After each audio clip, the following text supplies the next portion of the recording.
Hi everyone, it's Rabbi Dr. Jack Cohen. I hope those who fasted today had an easy fast. We continue with part 2 of the amazing classic dating and marriage text called The River, the Kettle, and the Bird. Thank you for joining me tonight. It's important that we learn basics. If we learn basics of how to behave and to understand each other as men and women, we can be so much more successful in our marital relationships. Before I start tonight's presentation again, I want to put it out there that please everyone should take the time to fill out their dating resume for Shidduch Profiles Plus, or used to be called Partners in Shidduchim. It's a fantastic website. They vet everyone. I use it a lot myself, and I think this year I made about 5 or 6 shidduchim already from this website. So please, if you have a dating resume, yours, your friends, your relatives, or someone that you're close to, tell them to go to Partners in Shidduchim or Shidduch Profiles. It'll come up and put your profile up there. If you need any help in writing a profile, reach out to me. And if you need any help in anything in dating with Shalom Bayis, that's my passion. That's what I love to do. Please join me. Please reach out to me at 305-206-1916. You can WhatsApp me or message me, and we can make the time to talk, whether it's to create a top 10 list, to determine the kind of person you should be dating, to evaluate a relationship. Many people call me from all over the world for that. I love doing that, and it's my pleasure to help you. Okay, so tonight we'll step back a little bit, and according to the author, Rabbi Aaron Feldman, let's learn the basics of understanding. So tonight's perspective is really geared a man understanding a woman more. So I hope there'll be more males watching this episode, because it really behooves them to hear this. We all can benefit from this. And he says the following, that two people living together, we need to emphasize that a wife deserves to be treated no less decently than a roommate. One must take pains to ensure that consideration, politeness, courtesy, appreciation, all that goes by that civilized conduct is not compromised once the fiancé becomes the wife. And it's important that I've seen in my work as a dating coach and a marital coach how many times people got engaged and there were broken engagements. I've had many of them that I've dealt with, where the guy, once he felt comfortable and now he was engaged, he started to show a side of him which was inappropriate, disrespectful, and led to several breakups. In particular, I had been a guest on one of the famous podcast headlines. We were talking about what's with all the rash of broken engagements, and that's because we see inconsistent behavior with guys sometimes and how they behave once they feel that they've already got the proposal behind them, and now they can feel free to behave in a certain way which is inappropriate. So the rabbi says, I know of a great teacher who would call in his students before they were married to tell them, don't forget to say please to your wives upon requesting something from them, and have a pleasant day upon leaving the house. What happens is we take each other for granted after a while. There's a famous saying in English, familiarity breeds contempt. And we start taking each other less seriously, and we forget about each other, and we lose that wonderful feeling that we had for each other when we were dating, when we were on our best behavior. Some might argue that this sort of formality can create an artificial atmosphere which will stop intimacy. It's true that formality has no place in marriage, but politeness need not be a culprit. Saying excuse me or thank you or good morning is the accepted norm of human behavior, and it should not be deleted in any way once one gets married. These express your personal respect for and concern for the feelings of someone else, because this way of making a wife feel good, and that way she's not taken for granted. Besides politeness, other forms of behavior which we employ in our life have their place in marriage. The Rambam tells us that a husband should never be sad in his wife's presence, that you have to fake it until you make it. You have to put a smile on there. And we know with the old expression, if I don't do it with the right intentions, but I continue to do it externally, eventually I'll internalize that feeling. Acting in this manner creates the warm and friendly atmosphere necessary to nurture a successful marriage.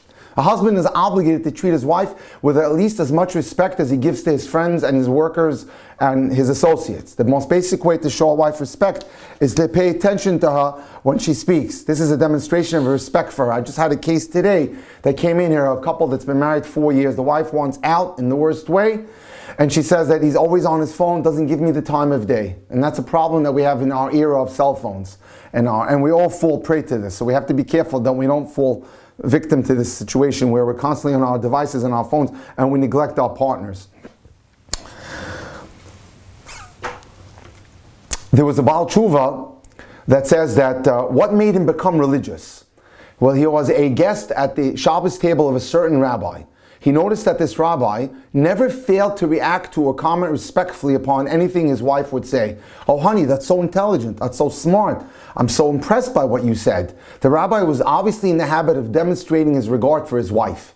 More than anything else, this sensitivity, which was so clearly a product of the rabbi's learning Torah and his hashkafa or outlook on life, attracted this young man, and as a result of that behavior, he became religious. So you don't realize when we take in guests and we're Orthodox and we're taking in people that are not so religious, they're watching our behavior, especially at the Shabbat or Shabbos table, and how important it is for us to be great role models because they're watching this dynamic play out.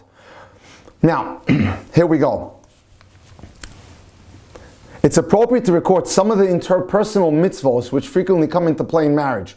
There are numerous mitzvos which we may not be aware of that are in a dynamic between ourselves and our wives, or our wives and the husbands. Number one, you can apply the mitzvah of V'ahavta l'recha kamocha. You should love your fellow as yourself. And there's no, as my Rabbi, Rabbi Miller would say, there's no greater opportunity to fulfill the mitzvah of V'ahavta l'recha kamocha than the institution of marriage. Here you are, you have a spouse, you can help them, you can make a coffee for them, you can pick them up from the subway, you can call them, you can give them a smile. There's infinite amount of opportunity throughout the day to be able to mekayim this mitzvah, v'ahavta l'recha kamocha. So that's important. Number two, the man has an absolute requirement, v'samach et ishto. He has to make his wife happy. It's a special requirement in addition to the other mitzvahs that we're gonna describe. Number three, b'tzedek tishpot amitecha. This goes for both of us, the man and the woman. Judge your fellow fairly, which means that it's easy in marriage because you want to, shtech the other person to not give them the benefit of the doubt. This commandment obligates us, b'tzedek tishpot amitecha, with righteousness shall you judge your fellow. It obligates us to give each other the benefit of the doubt, not to jump on each other when we suspect that he or she did something wrong. Okay, that's important. So that's something we need to be considerate of, and we try to also, maintain. Another mitzvah that we can apply in marriage is v'halachta b'drachav. You should walk in the ways or go in the ways of Hashem. We're obligated to develop in ourselves kindness and compassion because that's how Hashem relates to us. As we say in the Yag Midot, rachum v'chanun, chapayim, v'rab chesed v'emet, the 13 wonderful midos of Hashem, and our job in this world is to emulate Hashem's behavior. Number 5, onatah lo yigra. Sometimes husbands can be very vindictive, and as a result they deny their wives their obligations in the bedroom. And it says in the Torah very clearly, you should not diminish her time to be with you for conjugal relations. Sometimes a man and a woman, are at odds with each other, they're in conflict, and he wants to spite her, so he doesn't make himself available in the bedroom, and that's terrible, and that's a sin. We can't do that. Mitzvah number 6 between a man and a woman, you shall not hate your fellow in your heart. You violate this prohibition by harboring feeling of hatred towards another person. As a matter of fact, I have had the pleasure to teach the 10 Commandments of Marriage by my Rabbi Rabbi Miller numerous times on Shiurim, and as well as I tutor it to couples all the time. One of his specific commandments of marriage is you're not allowed to hate each other or ever use that word, I hate you. Number 7, lotonu ishit amito, you should not verbally oppress your fellow, is another mitzvah that the Torah behooves us to be careful with. It forbids us from making any statement to a fellow Jew which causes that person emotional pain.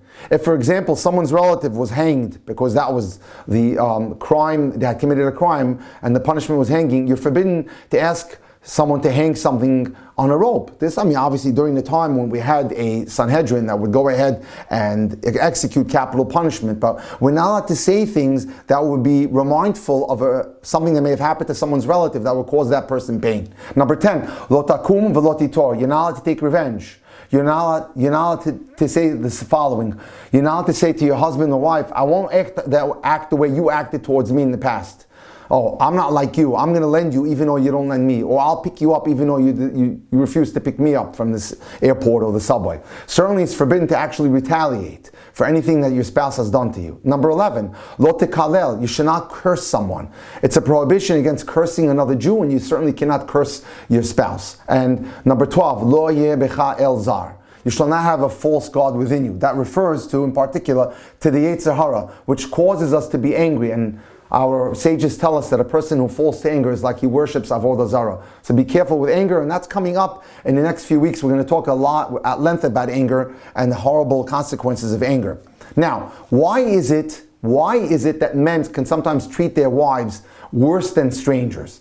Of course, the Ben Adam L'Chavero mitzvahs, the mitzvahs that are engaging man and his fellow man, are seemingly the most difficult to observe. And therefore, even religious observant Jews, like many of us, we're all derelict in this area. We sometimes abuse this area because awareness of these mitzvahs is easily buried under selfish concerns. And we've already spoken out that one of the biggest problems we see today in couples is this degree of selfishness. If you were to take a poll of many marital counselors, they're going to tell you that the biggest problem that they observe in consultations with couples is, unfortunately, expressions of selfishness. We need to be reminded and encouraged to observe them. It's especially relevant with respect to our spouses. Many people are aware of the importance of kindness, and we love to do kindness, and we're a nation that's known about kindness. As a matter of fact, one of the redeeming virtues of Klal Yisrael, one of the identifying virtues of Klal Yisrael is we are Baalei Chesed. Who gives more charity than the Jews? We make it a point to help others, to have guests for Shabbos, and to advise and support and help as many people as possible. Sometimes a husband wants to have a Sheva Brachas party for a friend or an acquaintance in his home. His wife, overburdened with the double responsibility of caring for her children as well as holding down a job that she goes to every day, cannot possibly undertake an extra burden, and she objects to making the party because she simply doesn't have the stamina. The husband may become resentful and even insist angrily that it be held. While a great mitzvah of chesed is at stake here, which is making the brand new chassan and kala, the bride and groom, happy, protecting a wife from working beyond her strength is even a greater chesed. Therefore, engaging in a fight over this matter could have many serious ramifications and many transgressions will follow. Yet it seems obvious to too many husbands that kindness to other people should take precedent over kindness to their spouse. The reason for this wrong-headed attitude is that one acquires a certain amount of prestige or regard by helping people outside your family. They look up to you, they admire you because you made a party for them. Few people are as ready to get out of bed at 3 a.m. to rock a baby than to do chesed for someone at 3 p.m. Similarly, few husbands consider making a pleasant remark to raise a harried wife's spirits as important as engaging in pleasantly with a total stranger. And we all fall prey to this, unfortunately. Doing chesed privately, where there are no fringe benefits of recognition, is much more difficult. As they say, the real you is the person that we see at home. The real you is what you behave like in the house when no one's watching and you're not playing to the audience outside in the street. This does not mean, of course, that you should do kindness only with no self-interest is involved. Of course, you should try to do more. Not only is neglect of chesed to a wife wrong, it can even invalidate the mitzvah to which the husband gives precedence. Because there's a concept that's called mitzvah tavo be'avera. A mitzvah that comes on the heels of a sin, you don't get reward for it. Kindness at another person's expense, especially your wife's expense, is often a classic example of this principle of a mitzvah that comes on the heels of a sin. That while doing the mitzvah, you hurt someone else or you damage someone else, you don't get any credit for that. The best barometer of your good-heartedness is usually the chesed that you do in private. An individual who is kinder to strangers than to his family has a spiritual problem which we have to call for self-examination. One of the great rabbis of World War II, unfortunately he was assassinated or killed by the Germans, Rabbi Cohen was one of the great students of the Chavetz Chaim. In his eulogy of the Chavetz Chaim, made the following point. Most famous Goyim or Gentiles, he said, are the subject of many impressive stories. We had great stories about impressive Gentiles, whether it's Napoleon or Pharaoh or any of the great kings. It's well known, or the barons of business. It's well known, however, that when you begin to investigate their private lives, the stories are often quite sordid. Not infrequently, Rabbi Cohen says, the generals, the presidents, these great men that history portrayed as great human beings during their lifetimes emerge as brutes when the true story of their private life is told. But when it comes to our tzaddikim, our righteous men, it's absolutely the contrary. One has no idea of their true greatness until the story of their private lives unfolds. The reason for this phenomenon, explains Rabbi Cohen, is that the great and famous of the Gentile world are more often driven to do good things by the desire for fame and recognition. They are happy to act selflessly as long as people are watching. In private, however, they're selfish, they're arrogant, they can be abusive. On the other hand, a tzaddik, a Jewish righteous man, does good not to make an impression on others only because he does good, because that's the will of Hashem, because Hashem wants us to behave that way. He therefore tries to hide his good deeds from the public eye so as not to detract from the purity of the deed. As a result, the more we enter a tzaddik's personal life, the more we recognize how much of a saint he was. And so back to the Chafetz Chaim. The Chafetz Chaim's life is a case in point, ladies and gentlemen. His many important works dealing with mitzvahs brought him fame. And many legends abound about his incredible care and his meticulousness in keeping mitzvahs. But all these dwarfed the true story of the kindliness which he showed in his private life, and so many testify to. The degree in which one's private behavior differs from the public behavior is an excellent way to measure one's true spiritual level. Before you decide to give accolades to someone, find out how he behaves or she behaves at home. Okay, now let's get a little bit, this will help the men a lot, certainly. Let's get a little bit into understanding the female nature. For a man to live in peace with his wife, he must recognize and appreciate what his wife is all about. Men and women have different roles in life, and in particular, especially in the family unit. Not only were they given different bodies for these roles, they were given different emotional and intellectual systems as well. These result in different approaches, how a man approaches something and how a woman approaches something. If men would understand women better and respond accordingly, much of the friction of life and many divorces would never be.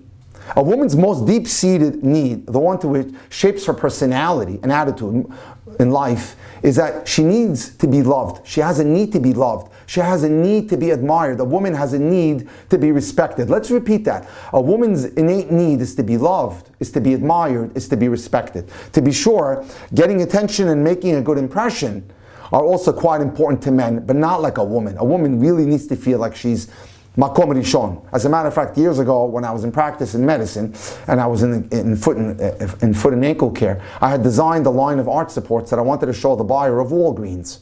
And I had met with him, and he said to me, "Where are you 9 to 12? I can never get you." And I told him I happened to be an instructor in an Institute of Jewish Higher Learning, otherwise known as a base medrash or yeshiva. I taught many young men over the years, many subjects like Chumash, Mishnah, Gemara, etc. So he said to me, and there were 4 secretaries that he himself was a Gentile, and all the secretaries with him were Gentiles. So he says, "Give me your elevator pitch. What do you teach these young men?" So I said to him, very interesting, I said, "Rob, I teach these boys 2 words. You have to make your wife Makom Rishon. She has to feel like she's first place, because a woman is assembled by Hashem to feel like need to be first place." 2 of the great rabbis of our times, writing on the guidelines for marital happiness, emphasize the fact that a woman's nature is to find favor in her husband's eyes, and that giving a woman the feeling she's unloved is akin to murdering her. If a woman feels unloved, it's like you just shed her blood. And that's why the rabbis say that a woman desires to be married more than a man does as a result, and is not as particular in choosing a mate as a man is. Men are very fussy in who they want to marry to, especially when it comes to physical attraction, as we only know too well. But a woman is not as fussy. A woman's attitude in choosing a mate, the rabbis tell us in Masechet Kedushin in the Gemara, and it's a famous concept, Tov lemetav din tando lemetav armelo. A woman would rather have someone, excuse the expression, in bed with her than to be alone. She'd rather have a companion in life than to be alone or a widow. A marital relationship is important for a man, but to a woman it's essential and vital. Outside of marriage, she feels like a widow, like she's alone in life. It's no wonder that, as can be commonly seen, women suffer much more deeply following a divorce than men. I know it only too well, as I see many women post-divorce. Loneliness affects women much more than it affects men. Beginning relatively early in childhood, females are more concerned about their appearance than males. Little girls, for example, care more about their clothing than little boys. Even their handwriting. That girls are toilet trained earlier than boys is not a surprise, given the fact that they have this quality of caring more. They're more meticulous at that. Of course, female concern with appearance only intensifies as the girl matures, and one of the highest priorities throughout her life is her attractiveness. And as we see that only too well by the fashion industry that caters tremendously to women much more than men. While men are interested in clothing, but it's different for women than it is for men. Through their clothing, women tend to communicate the message, "Please look at me." That's why women consistently change their clothing, and we have the seasons, the fall season, the summer season, and the winter season. They're forever shopping for clothes, because being attractive is critically important in their psyche. Men's clothing is different. Men's clothing is more to demonstrate an image of respect. So Rabbi Yochanan says in the Gemara, when he said that clothing are man's honors, they're by means of which you get status in the community. Women's clothing would be called attention gatherer. So a man's clothing is to bring him honor. A woman's clothing is to garner her attention. Torah law does not make light of women's special interest in clothes. A husband is obligated to make his wife happy on the Yom Tovim by giving his wife money to buy clothes.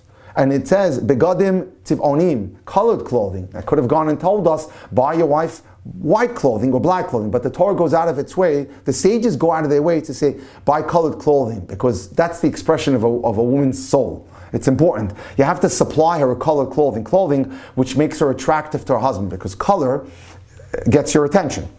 A husband should go to great lengths to make sure that his wife feels loved and cared for. Nothing shocks a new wife more than the suspicion that her husband may not love her as much as she hoped that he would love her. This is not surprising, since, as the quote cited has put it, the pain of realization, it's like spilling blood to a woman if she doesn't get the attention or she feels unloved or unattended in a marriage. Quite obviously, this should never happen in the home of a Jewish man who's committed to doing chesed to his wife.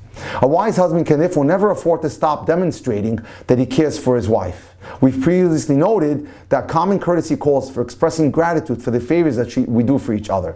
By showing simple gratitude, that's critical. But it's not just enough. It's necessary to shower our wives with praise. Compliments and praise are the elemental way of creating that deep-seated connection between the husband and the wife.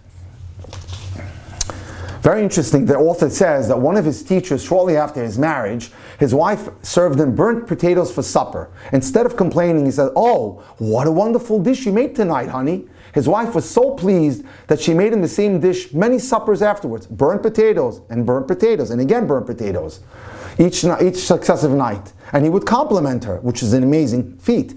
When he saw that there was no other way out of the dilemma he had created for himself, he finally told his wife, "You know, my dear, let's try something new. One can get tired of the same food," without ever hurting her feelings. Of course, any compliment which sounds contrived will make a woman feel like she's patronized. But you know what? It's rather better to give her a patronized compliment than no compliment at all. Criticism. Now we come to a painful topic. One of the most painful things a person can do, a spouse can do, is to criticize the spouse in the wrong way. Although no one enjoys being criticized, we hate criticism. We human beings do not like it. But women suffer much more than men when it comes to criticism. Criticizing a wife in the wrong way is the equivalent of telling her that she's not attractive or she's unloved. And that's like taking a stiletto or a knife to her heart. Because of her need to be admired, a woman is tortured by criticism. Unfortunately, many men think it's their solemn duty to correct every single fault of their husband, which is potentially a disastrous mistake. The fact is that criticism often derives from the guy's own need to feel strong and powerful and obeyed. And I just heard this today. I had a consultation with a woman actually, who's married, and she says, "My husband said to me, you'll do what I say, I'm the boss, and I run the show." It's terrible. In speaking with a husband with serious domestic difficulties, we asked what he discusses with his wife. He said that conversation, one of the strong points of his marriage, that this guy, he fulfilled the laws of one of the love languages, which is words of affirmation. We thought so. Whenever he says they sat down to dinner together, they never wasted time on idle chatter. He usually made sure to talk about the things he thought she had done wrong during the day. No. That's not the kind of conversation we were looking for. It was immediately obvious that what was wrong with their marriage. We advised that the husband to change his approach and talk about the positive things that the wife is doing during the day. Don't go after her negative. Don't assault her verbally. He was advised to spend more time in friendly chatter. As a result, their relationship was enhanced considerably and took a U-turn. Nothing triggers domestic quarreling and fighting more than harsh criticism. No one likes it, so be very careful with it. You'll have an iron bomb in your hands. As with anything too painful to bear, criticism will evoke a defensive reaction and a pattern of response. The wife will either deny the fault the husband has attributed to her, or will counter with an accusation that has worse faults. She'll go right back at him. When he hears her denying the truth of his criticism, he begins to argue even more. And now we have a volley that gets worse and worse. As she sees him growing angry over what she considers a trivial matter, she's convinced of what she's been suspecting all along, that he doesn't love her, because he's continuously going at her and bashing her. On the other hand, her denials prompt him to think that she's dishonest and she's lying. As a woman would rather argue than become better, she is, he concludes, undeserving of respect. This kind of dynamic could lead to marital disaster. A husband should not feel obligated to correct every fault that he discovers in his wife. You've got to learn to look the other way. One of the famous philosophers of American history, one of the founders of America actually, Benjamin Franklin, said something powerful that I need to share with you. When you're going out and you're dating, open both eyes. When you marry, close one. And that's critical. Apply that. On the contrary, learn to live with other people's faults. If criticism is warranted, it has to be done in a constructive and a very soft, gentle fashion, without any implication that you love each other less because of that fault. For example, if a wife leaves a bag of groceries in a place where the husband trips over it frequently, the worst reaction he can do is, can't you ever think about what you're doing? What you're doing is making me trip. So that's harsh. A wiser and more effective way to deal with this would be, the husband could say, I realize you don't have enough space or time to put everything away in the proper place in our apartment. Maybe we can build more shelves or make some other arrangement. But in the meantime, let's get together to solve the problem. So what we see here is, he's not criticizing her. He's dealing with the actual event, but not going after her. And that's very helpful, because that doesn't cause an attack on her. And that doesn't, as a result, lead to friction. One's natural inclination might be to say to a wife, why are you always speaking Lashon Hara on the phone? But it would be much more effective if you tried a different tactic, and that would be, I find it hard to keep the laws of Lashon Hara without constant review. What do you say, Yehudis or Joni or Batya, if we start learning Lashon Hara laws together? It's another way to get at the problem and solve it without being critical. Criticism, again, should not be directed at the person. Criticism should be directed at the issue, but not the person. The husband should withhold judgment about his wife's criticism and culpability. We know it's not easy, but you have to be careful to express an awareness of the difficulty. And in addition, always try to include yourself in the problem to avoid the implication that she's inferior. For example, let's say you're trying to make a point to your wife or to your husband, you know what, I do this myself, but I need to figure out a way how we could solve this problem. So let her know that you're as culpable in this, and you've also violated this area as much as she has. From a practical as well as a halachic standpoint, harsh criticism needs to be avoided. Gentle speech is the most effective way to get your point across. You don't have to raise your voice to get the point. As a matter of fact, once you start raising your voice and you do it consistently, you'll get tuned out. When the Torah was given in Har Sinai, it was communicated in a more gentle manner to women than to men. Hashem told Moshe to address men in the form of v'yaged, which is hard language, told. To the women, he said to Moshe, vayomer, which is soft language. Words can be hard, and hard words will certainly turn women off. Rather than improving his wife, a husband risks, God forbid, to hurt the relationship if he's harsh on her. So let me now, at this point, take a couple of examples to be able to demonstrate these points. A man writes, before my wedding, I asked a number of people for 3 ideas that they felt were most helpful for a harmonious marriage. The one idea that helped me the most was from a man who was now happily married after having experienced 2 divorces.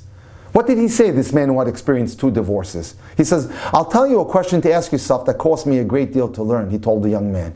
Before I asked this question, I ruined 2 marriages. I suffered a lot and caused suffering to others.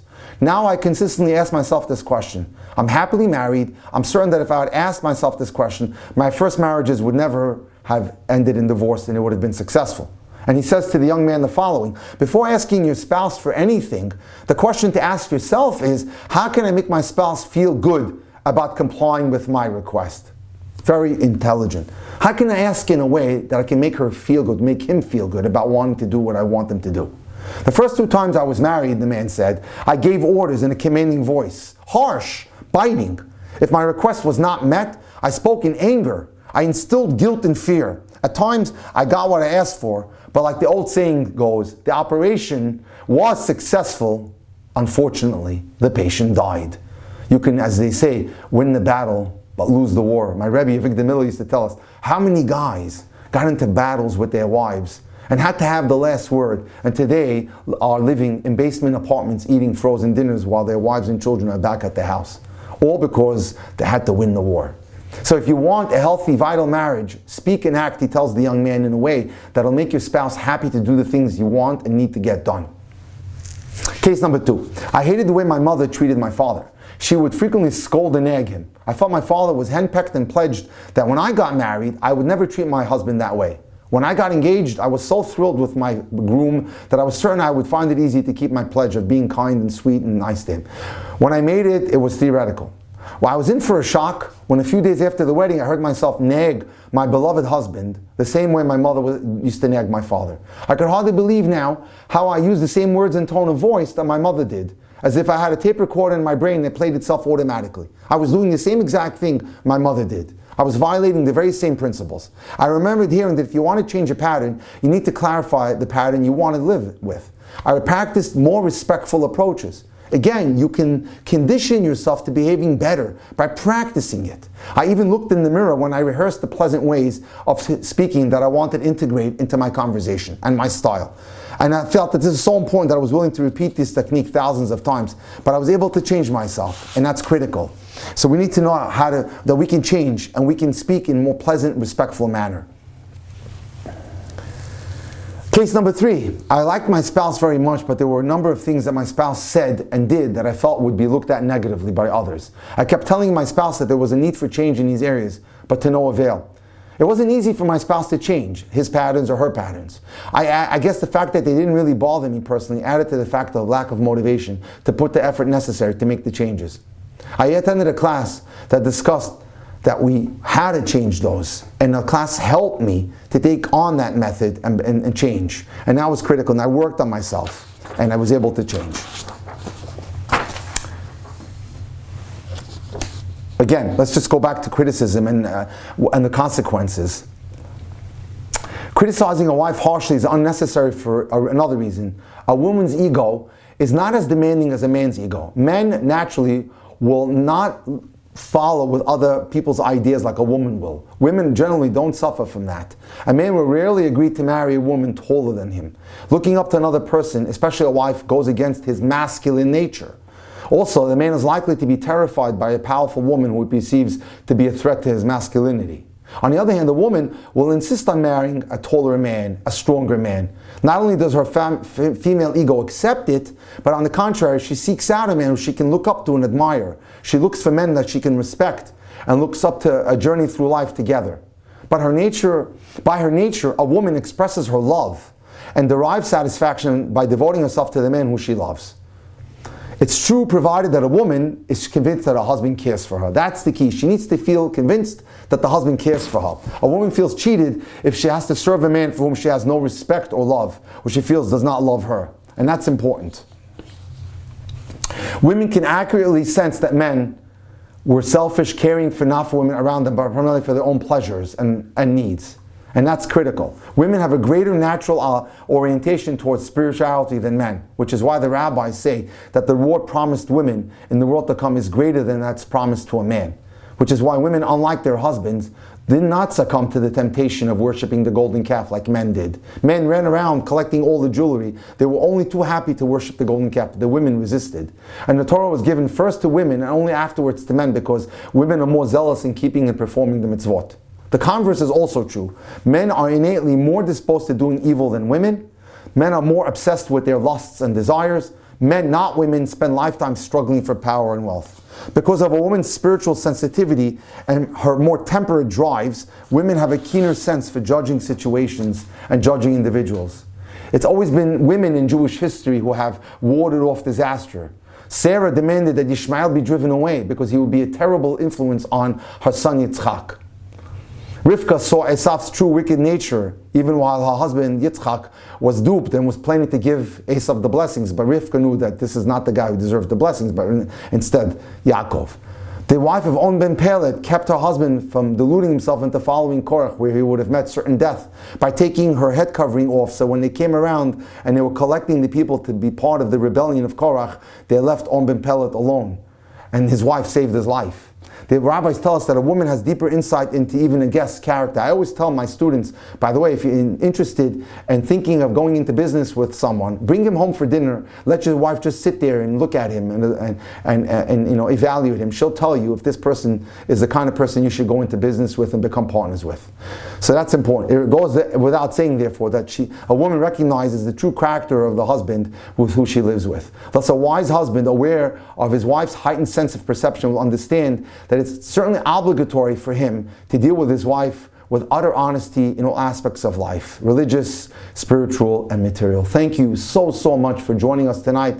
Join us next Tuesday night as we go to part 3 of the river, the kettle, and the bird. As we know, education is the key to becoming successful at anything, and we are getting very educated here. We're learning how to behave, we're learning how to understand our spouses. And please, again, join me tomorrow night where we're going to inaugurate a new series, which is Rav Chaim Kanievsky on Shidduchim. What did the Prince of Torah have to say on Shidduchim? Again, just to close it out, if anyone out there needs my help in Shidduchim, getting matched up, if you're involved in a relationship and you need an analysis of it, if you have any questions on marriage or need any kind of training and conversation, or would like the PDF of 100 questions to ask on dating, feel free to reach out to me. My cell phone is 305-206-1916. You could write me an email to drjack18@jading.com, drjack18@gmail.com, or you can write me to my website at drjackdating.com, or send me a WhatsApp. Look forward to hearing from you. Have a wonderful week and a Shabbat Shalom. Thank you.